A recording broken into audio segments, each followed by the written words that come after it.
Hey everybody, here's one I've been wanting to record for a while. Now this ends up being a very weird match for a couple of reasons. My team on paper aren't that great. Myself and the ST1 as well as R261 are the only players who can reliably win. The enemy team has a couple of decent players but also some very bad ones. Particularly their mouse. We'll see why he loses so often pretty soon. Now being in my 215B, normally the thing somebody would do in a tier 10 heavy on this map is to head south and try and hold that position. I decided that A, I got a shit spawn for it and I didn't really want to do it, and B, it would not be the best possible use of my tank. Since there's a mouse on the enemy team, I fully expected him to run to the south and hold the corner, and at that point it would just be me versus him. And although the 215B does have a decent hit point pool and, you know, passable armor, it would not be very constructive. And so I decided to instead do something really stupid and just push straight into the north as if I'm actually playing a medium. And in fact our T57 comes along, as well as the T34 and the IS-3, while our mediums, well, what few mediums we have, head around the south where our heavies would be expected to be. And I'll just try and get this to run a bit smoother. Anyway, the T-57 gets lit and begins being shot at by one of the enemy light tanks. We soon find out which one. It's the T-71, actually. Well, we know now anyway, because the Bulldog's in the middle of the map right now. It couldn't have been him. He's moved. He's now up on this hill. And we 1-2 him right in the face.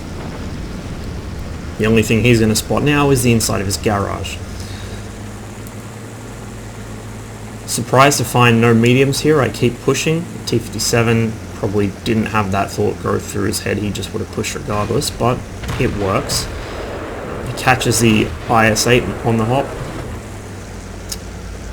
And then the T-34 rolls over to say hello and gets a shot through his front. Now, I don't have the best gun depression being a rear-turreted tank, and the T-57 is an autoloader, so he's got issues with sustained engagements. This is potentially a very bad situation, but remember we have an IS-3 and a T-34 following us up, and also these enemy tanks are bad. In fact, these are some of their pretty bad players. I get a quick shot into the Waffenträger. I know he's using the E100 gun, so he's on a very long reload. Let me get that shot in. Managed to snap a quick shot into the side of the IS-8's turret as he backs down the hill away from the T-57. And the T-57 is having some depression issues as well, though not as bad as me. And then what the actual fuck is this? The enemy mouse has come up the hill. Now, he must have been coming up there right from the start of the match, because if he'd actually turned around and come up from the south instead, he wouldn't be here yet. So he actually made the conscious decision to bring a mouse up this hill. Like, I would not normally even bring a heavy of any sort up this hill, because even the faster heavies arrive too late to take the corner, and typically the area is already swarming with medium tanks. So he surely would have had to know that from past experience. I mean, he's in a tier 10 heavy, surely he knows how this map plays. I mean, we've broken the puppy meta by driving heavies up here, which they didn't expect and couldn't react to. But now he's broken mine. There shouldn't be a mouse up here. Indeed, his ill-fated attempt to come and break through on this flank leaves him surrounded by us, because we've already basically killed all his teammates. So all he's achieved in bringing his mouse up this hill is to suicide his tank. In fact, the majority of the damage that gets put on me comes from places that aren't his gun.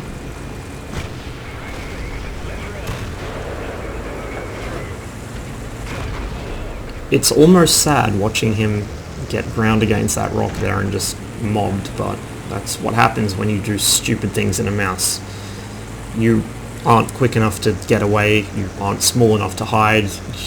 The mouse is really one of those tanks that you have to know what you're doing, otherwise you're going to have a horrible fucking time.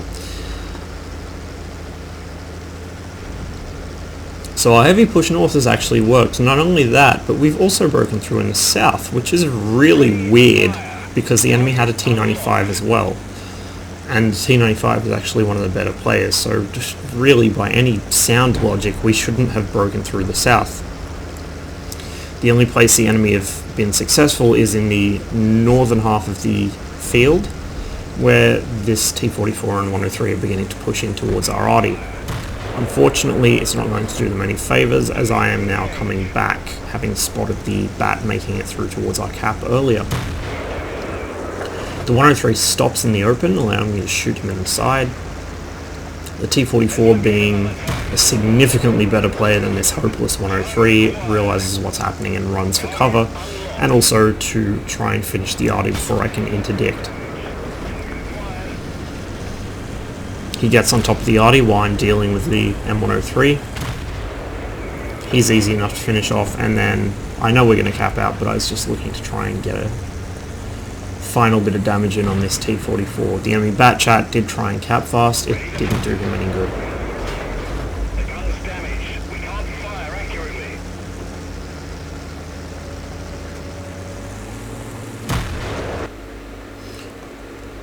So, that was a very interesting match.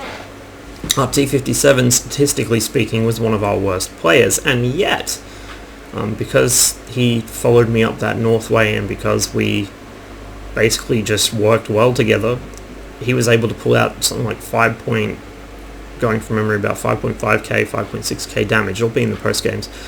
We actually had a chat after this, and it was a good match. It was a really good match, and I think that going north there was the thing to do, even if it may not have seemed like a good idea at first, and he performed pretty admirably up there. I couldn't have really asked any better.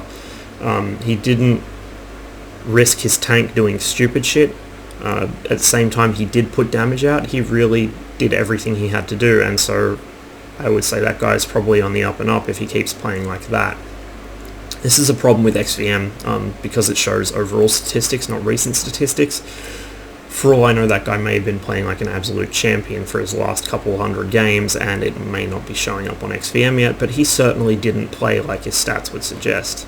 So stats, again, are not everything. They're just a handy indicator of past behaviour, but they're not always an accurate indicator of present behaviour.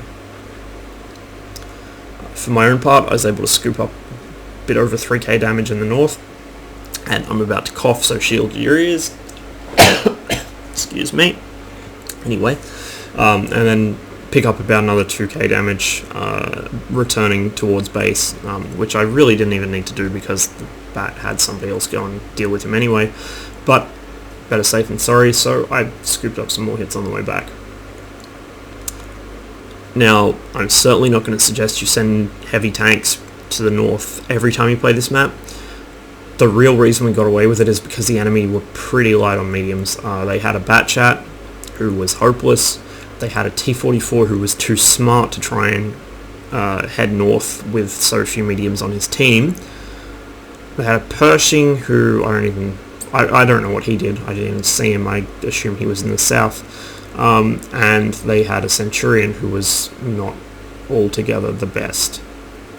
They did have some light tanks, but they really didn't have the firepower up north to do anything. By the time they got the IS-8 and the T-34 there, particularly the T-34 being slow in the IS-8, who was also, I think, partly stock, myself and the T-57 had already established our position, and that's something you can't really do. Once the enemy establish themselves there, you can't push on it.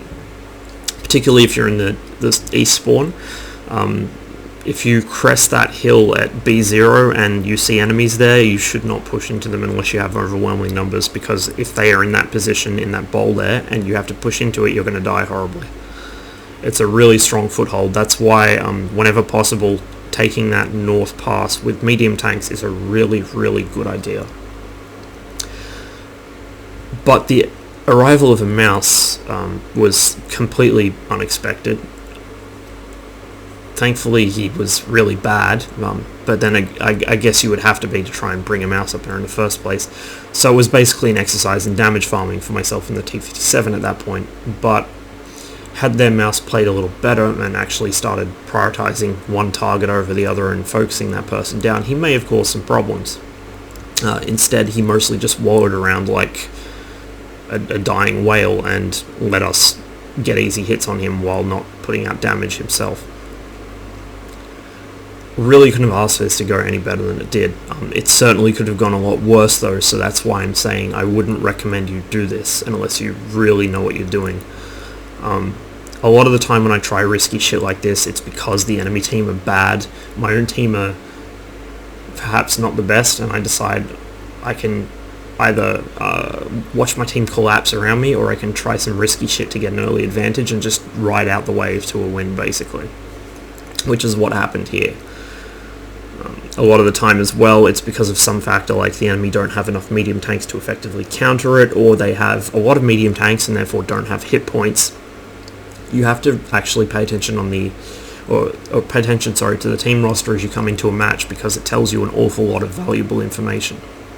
If the enemy don't have very many fast tanks, it means that, say you're a medium tank or something, or you do have a lot of fast tanks on your team, you can seize important positions without being fucked with.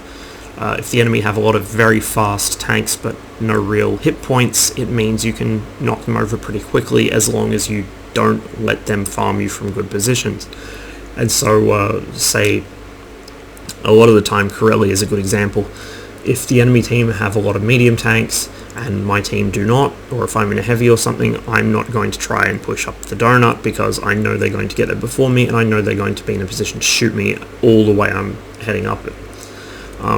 Conversely though, I know that if I'm in a sort of slower, air quotes, medium, like the Centurion or the 4202, I can still get there about the same time as any other medium can. They might get one shot into me on the way up, but I will typically get there early enough to fuck with them on the hill, but not early enough to stop them from getting up it. Whereas, you know, if I was in a heavy or something, I would get there just in time to get farmed for damage, and I wouldn't be able to stop them even going up the hill, or even really be able to get into a position on the hill where I could mess with them. So, situational awareness isn't just about maps, it's also about team rosters. You have to know not only who their players are and if they're any good at the game, but also what their players are driving and what that means they're probably going to do. There's a certain art to predicting what pubbies will do any given game. It becomes a lot easier if you happen to know people on the enemy team, you've seen them play before, you know how they're going to act. For example, if I see, I use him as an example because he's one of the most noticeable ones for it. If I see Garbat on the enemy team, I know he's going to drive straight into the riskiest, most high reward position he possibly can. Come hell or high water, he will get one shot and removed from the game by Artie, or he will sit there all game farming damage with impunity. It goes one way or the other with him. So I know I can either try and head him off and stop him getting into said position and then beating the shit out of my team, or I can just leave him the fuck alone and go somewhere else where he can't hit me. Similarly, certain pubbies, or, well, not necessarily pubbies, but certain players I'll see on the enemy team, I'll know they're cautious players and they tend to play reservedly, so I will basically, anyone from Chai, I can zip up into a pivotal position right up in the front, and they're not really going to be able to do anything to stop me. Again, Chai as an example, if I see Chai players on the enemy team, I have a pretty strong fucking idea they're just going to hide in the back and try and farm damage to pad their WN8. I also know they're going to do that if they're on my team, so I have to account for that accordingly. It's not foolproof. You do get Chai players who actually leave their spawn point once in a while, but it's a lot better than just sort of reacting to things as they come. If you have some kind of idea of how the match is going to play out, you're already a lot closer to getting a win than you would be if you were just kind of winging it. But with that said, it's important to maintain some kind of flexibility. If you try and plan the match ahead too much from the start, you're going to end up getting fucked. You'll end up with the old GVN strat of doing the same thing in clan wars every single night, and then wondering why you keep getting beaten by the clan you've been doing this in front of for like 3 weeks. And so I find it best to have a place you want to go and an action you want to do and a reason for that. Like say, I want to go north to deny that chance to the enemy and maybe have a launching point down towards their cap. Don't plan beyond that. Plan things as they come, but try and stay one step ahead of what you're currently doing. That's really as far as you need to go. If you are coming up with a strat for the entire match, you have a problem. It's also how you lose Clan Wars matches. A lot of the important stuff in a Clan Wars match is having a vague idea of what you want to do, but the really important part is having that initial step. Because if you have an initial step, you can see what the enemy are doing, how they're reacting to it, and then modify your plan accordingly.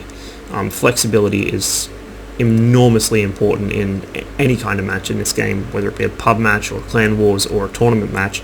You have to be able to see what's happening and adapt to it. If you just try and carry out some really set in stone plan, which I've seen countless people do in Clan Wars, you're going to lose, because the enemy will just see what you're doing and think, oh, look at that idiot, and completely run roughshod over you. And like I said, a lot of clans will do it in Clan Wars. They'll have a fixed plan.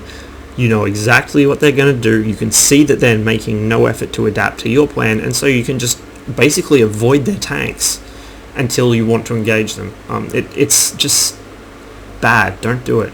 You're throwing your initiative away completely and basically allowing the enemy to dictate the pace and time of the battle and where it happens, in what way, which is the worst possible thing you could do. You do not ever want to let the enemy decide what's going on, because you've already lost by that point. There's nothing you can do to recover it. Anyway, thanks for watching. Hope you enjoyed the video. Wish you the best of luck in the field, and I'm really glad to see that T57 do so well. I hope he can keep that up in the future. Every now and then you come across a puppy who may not have the best stats, but you can tell they're on the path to greatness if they keep up the way they're currently playing. If he keeps up like that, you know, seeing good opportunities, supporting teammates, and actually utilizing his gun, which is more than most puppy T57s are capable of doing at once, he's going to end up doing pretty well for himself. I will catch you guys next time. See you later.